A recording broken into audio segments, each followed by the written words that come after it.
Our first presenter today is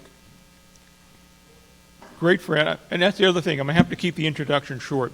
Online, there is a you can download the program with all the bios and so forth. Normally, I'll talk 5 or 10 minutes about people. I can't do that today.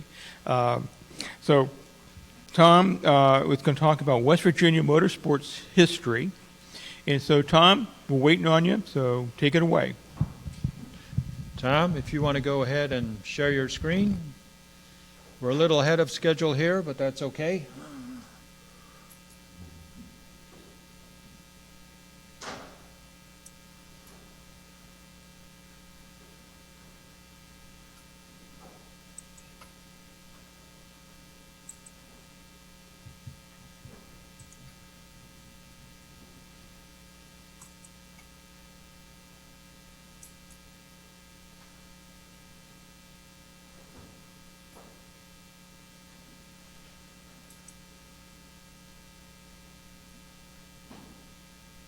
How's the audio? Very good, Tom. Ready to roll. All yours. Great. Good morning, everyone. And I'm looking forward to talking with you today. We're the first session for this conference, and I have the privilege of having been a participant in past conferences, both in Watkins Glen and online. And it's been an honor and privilege to do that. My name is Tom Adamich. I'm the president of Visiting Librarian Service, and I have been in that role for 30 years. I'm an archivist and a librarian and a vehicle historian. I've been a member of SAH since 1993. I've been a member of the National Association of Automobile Museums since 1998. And I say that because I'm a humble servant in that I've had the pleasure of getting to know many of you through this opportunity. This symposium has been one of the great opportunities to share information, particularly on motorsports, and it's interesting to have seen it evolved. I think I was not at the first presenter, not at the first symposium, but at the second one. So ever since then, I think this is my 5th opportunity to talk with you today. Today I'm going to talk about something that kind of is in line with some of my past presentations, in that what we're going to talk about is kind of the way that the common people, the populace, those folks that are the average people of life, what they do in motorsports. Some of my past presentations were based on that. If any of you were a participant in my Formula Vee presentation, that was one that really looked at that idea. I say that because as you go through and listen, and I'll try to go through pretty quickly so that we'll have enough time to talk or share information, but keep in mind that theme of the populace, the people, and some of the spirit that they have to make something out of nothing, to really, and particularly look at the time frame of the history of racing in West Virginia. You know, we're looking at starting in the early 20th century, so a lot of that is historically based, which I think reflects on the spirit of the individuals who were involved at that time and today. Here's a little rundown of the agenda that we have. We're going to look at some of those early years, and we're talking starting in the late teens and early 20s in the 20th century, and progressing through, particularly jumping forward then following World War II because of some of the issues that racing faced during the war. And so then we will focus on some of the good people, and I have a good person to focus on, Dave Kurtz, who is a representative of the spirit of West Virginia racing, and I'll get into some of those details about that. And then we'll just briefly talk about racing today in West Virginia and some of the future opportunities that may exist. I like to say that a lot of the people who are involved in racing in West Virginia are probably part of that camp that dealt with the fact that they were just in the right place at the right time and that history was on their side. And I think when you look back, you can say that a lot of this is very true. So I think that's something to keep in mind as well as we move forward through the presentation. Sorry about that. One of the most interesting parts of early racing was the fact that it took place in small venues. Sometimes they are venues that would not have been thought of as being appropriate. Some early racing took place on ball fields and some very grassy areas that were available. And of course, any venues that were part of county fairs and those activities were very popular early on. And so, as you can see from this photo, that the idea of racing on a harness racing track was very appealing, and it helped to really start the development of racetracks throughout West Virginia. And this one was at Shattuck Park in South Parkersburg.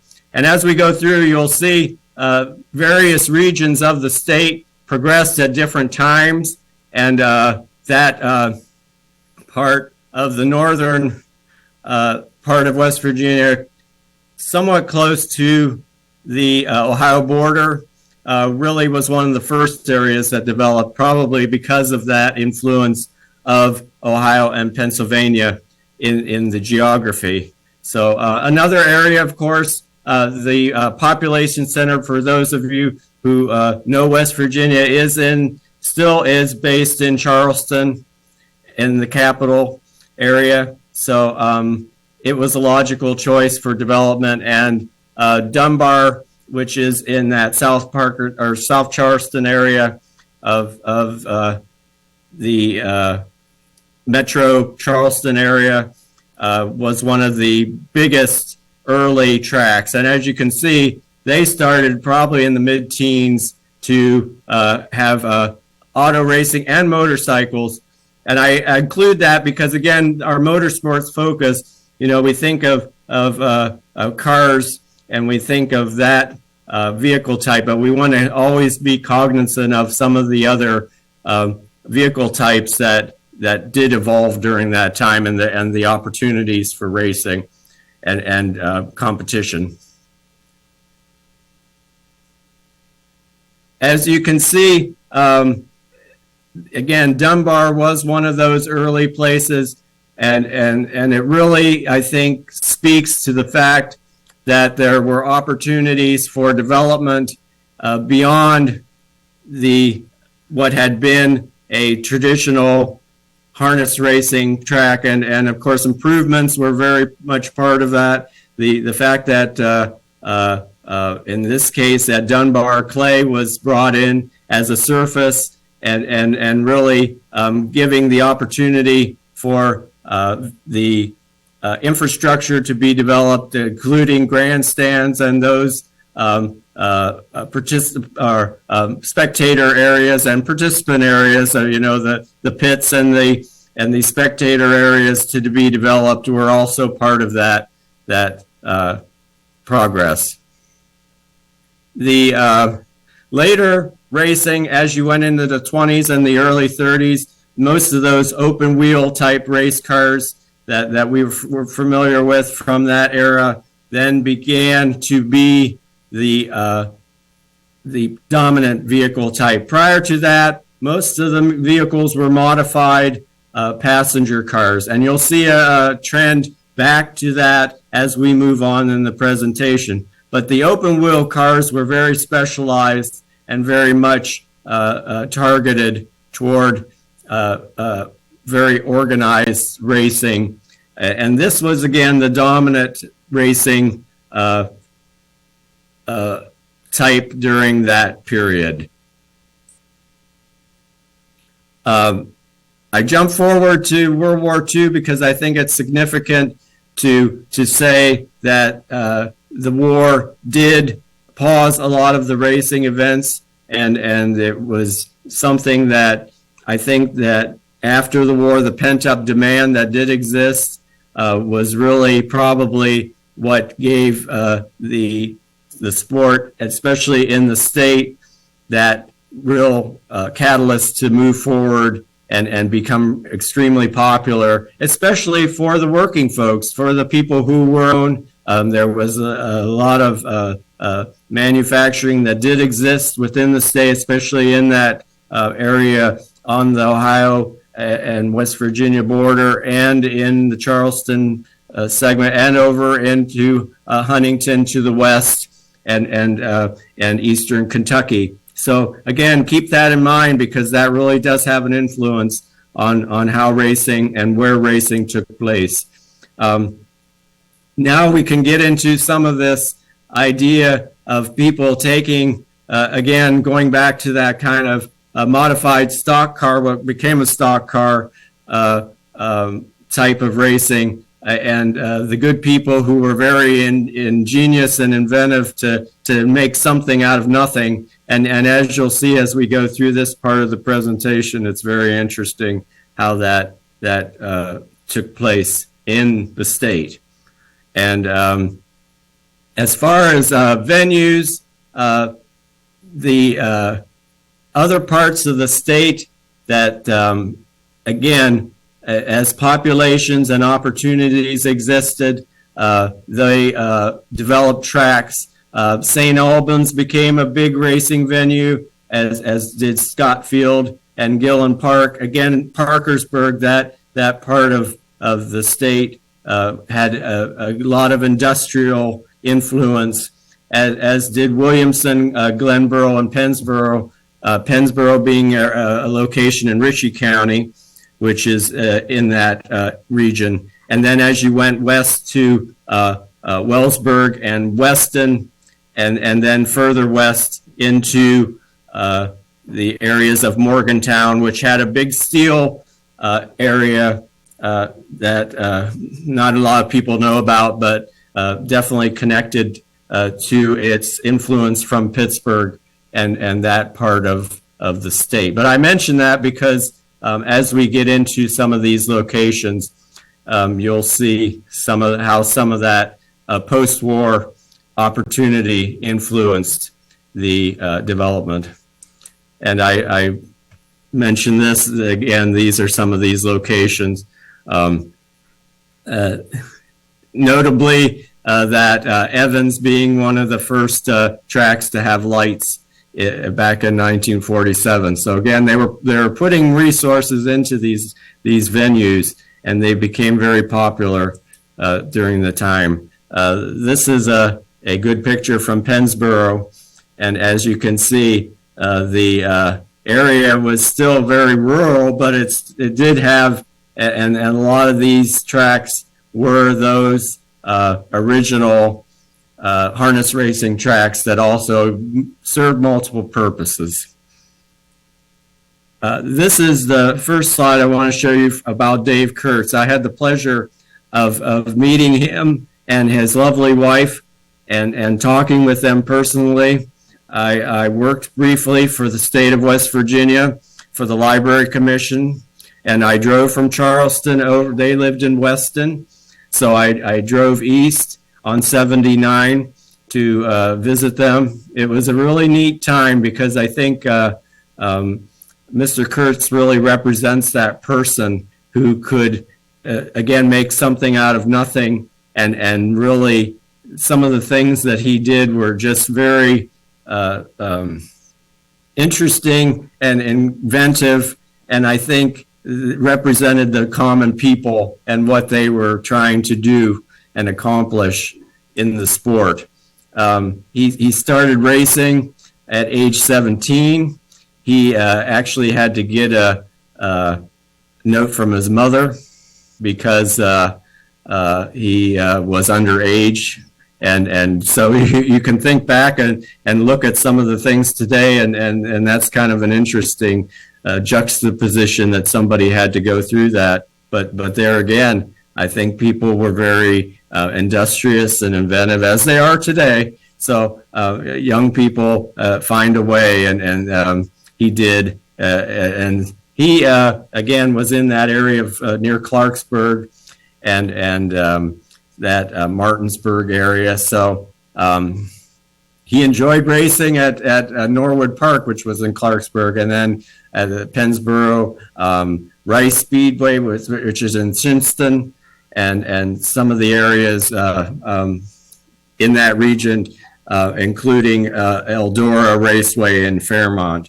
So you get to learn a lot about geography of West Virginia, which for any of you that have been there, it is God's country because of its many little valleys and hollers, as the natives call it, and river bottoms and things like that really give it its unique character. And it's just a good way to learn not only about racing, but about where the people lived and what they did. So again, here's part of the text from the note that his mother wrote, and he was part of that Central West Virginia Racing Association organization that developed. And there were several of those throughout the state that were the oversight bodies for the sport. This is the part I always enjoy. You know, he was able to take a football helmet and some pipe and bale wire that he had around to make that roll cage that he used, and used the Army pistol belt that he had worn when he was in the war, or not him, but a family member was in the war. And so he later went to overseas to Korea and to Germany. So, but he did have family members that were in World War II. And so that was another interesting part of his life, and how he incorporated that. They went around, they bought old cars from people. And one story, they bought a car from an old lady, and it's a really interesting story. This lady, and Onego is in Pendleton County, so it's kind of that going east, and as you would be going toward that part of the state, they found this car, and the lady, she was an older lady, and said, "Here it is. I don't have a title on it. I'll sell it to you." And of course, it was one that had been sitting outside, and the bees got into it. So, and his friend that he went with was kind of in that position of dealing with it. But there again, just kind of some neat things that happened to the people as they were trying to create their team, trying to create their racing opportunities that were presenting themselves. And I go back and I reference his wife Pauline, because she was just the nicest lady, God bless her. And she really, as far as somebody who was industrious, she was just as industrious as he was, to be able to help him. She was part of that, the ladies that helped, and she even helped in the pits when she could. Again, this was back in the day when the ladies weren't allowed to be working there, but she was able to go in there every once in a while, and if he needed something, she would do just as much work as he was doing. And of course, when they were off track, she did a lot of that too. The other part of that I thought was interesting was this idea, that they decided when he was going to retire when she had her first baby. So this part of the story, there again, she was pregnant, so he was, honored his word, but by golly, he got drawn into a race and won the money. And she was able to, then they were able to use that money for the birth of their first daughter. So just one of those things that is in the right place at the right time, I think, and represents kind of that spirit of the sport and why racing is still popular with people, because I think it does represent, that common interest and so on. And this is a really good picture of the couple that he was a car collector. As you can see, she passed away just shortly after, a few years after I talked with them. And then Dave passed away in 2019. So it's kind of a memory, trip down memory lane for me, that it was such a nice trip out to talk with them. And I wrote an article that appeared in the state magazine Golden Seal as a result of that. These are good pictures of again, Dave and his friends. This was his friend Ed Hitt that worked with him. So just a really, a good time, and how the people were just part of that community that formed and the culture that formed in the state. These are some of the pictures of crowds and some of the, what people did and how they were able to, again, very, very basic, but very interesting. And you can see the whole geographical influence of racing too, and how that impacted. Again, thank goodness he had that roll cage, because he was not immune to having rollovers and things happen to him. No injuries, but as you can see, to the right, he's already up and about. So Dave was a resourceful gentleman, so he did all right. And again, here's some friends of his that were part of that early racing group. That these were people. Monty Ward in particular was a big, very successful racer during that time. And these people represented throughout the state of West Virginia, represented the different regions of the state. And as I mentioned earlier, other parts of the state developed at different times, but even around Morgantown, that became a very popular venue for racing. And it was interesting that Dave got involved in some product testing for NASCAR, that he was part of that initiative for Monty Ward, as you saw him in that last slide.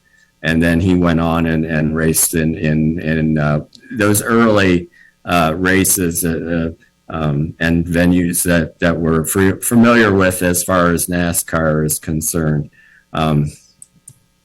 Today, there's been a lot of activity at the legislative level, and that took place even when I was in the state, and the government, the people in Charleston were trying to promote it, and they had a motorsports commission developed during that time. But this is the latest iteration of the West Virginia Motorsports Committee, and again, the emphasis is not only on auto racing, but it does involve a lot of other types of vehicle racing and motocross and those types of activities. So they promote the different areas that they are, and these are the dedicated facilities that exist today.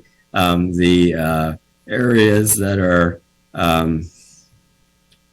dedicated to track racing, but also this Hatfield-McCoy Trail, which is a very interesting. If any of you have an inclination to learn more about that, please let me know, because it's a very interesting development. So, and I think it really lends itself to that kind of the types of vehicles that are on there typically, and its relationship to people enjoying the sports and what it develops and how they can participate. And as you can see, it has evolved a bit. It's a little bit more technologically advanced and a little bit more expensive to, some of those people have to invest a good amount of money. But there again, the intent and the idea is to enable people to enjoy and participate, and they're historically able to do so. So again, looking at time frames, history, without that context of what the history is at the time, sometimes we miss what really is there. And in this case, we have to look at today and see what our economic conditions are and some of that to really get a sense of today's activities. It continues to be a story that evolves and one that will continue to require making improvements and things that will be part of that as the industry continues to develop. And as you can see, there is always a reference, and that particularly when this was, in the early 2000s, there was that big move to try to have a track NASCAR venue set up in the state. And I think there's still some movement there, not as much as it was, but there's always that interest in having some type of influence NASCAR-wise in the state. So we'll see where that comes. And again, just a lot of good people that live there, and they're just friendly folks. You all come, they're very welcoming in that sense, and so they do represent motorsports very well in that regard, and that populist view.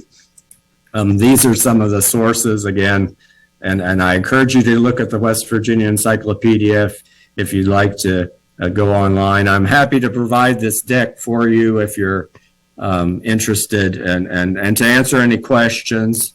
And I had a lot of good help from people, the folks from the West Virginia Encyclopedia and from Golden Seal, who are very much part of that. The Humanities Council in West Virginia, and very eager to share information and promote the good things that West Virginia has to offer.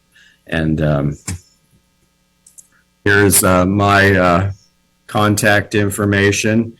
And again, I'm happy to talk with any of you, and hopefully, God willing, that we can meet again in the future.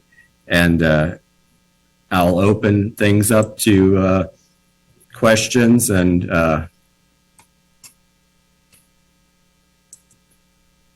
we can Thank you, certainly Tom. do that. Yeah. Thank you, Tom, once again. Any questions here in the audience? I enjoy it. West Virginia has a very interesting racing history, and I think Tom covered a lot of that. So I think there's a hint to some of you. There's a lot to be covered by racing historians about West Virginia. And Tom, I think you've provided a nice framework for looking into it, because I think it's one of those types of situations where it kind of gets overlooked. There's a lot there, and I think a lot of connections. So thank you so much, Tom. Appreciate it. Thank you. Now, something that I had overlooked, and it's my fault. We have a group that I look forward to every year of being here. Alfred State University. Please stand. This has been a wonderful group. We all have always to bring a good crowd. We appreciate that. So thank you for being here. It makes all this worthwhile. Thank you so much. Now, interesting, we have Alfred State. We have representatives today, back from last year, as a matter of fact, from Belmont Abbey. Where are you? There he is. So, and this year, we get the trifecta. We have McPherson College. So we have hitting the youth market. Yay. And that, to me, is very important. But there's another group. Dan and Buzz from the NASCAR Hall of Fame Museum. They're here, great friends. We've known them forever and ever. So you can see this is a pretty interesting crowd and situation we have here. We're spreading out, and that's just the surface. We want to spread more and more and more, get more people interested in this. Very interesting aspect of cultural history, sport history, automotive history. It's this confluence that we're getting. Now, yes, Bob? Any other questions for Tom Adamich? Yeah. Anyone? I have one. Okay, It's a Tom, very we have a obvious question one. for you. Tom, what in the world possessed you to look into this topic? Tom, what in the world possessed you to look into this topic?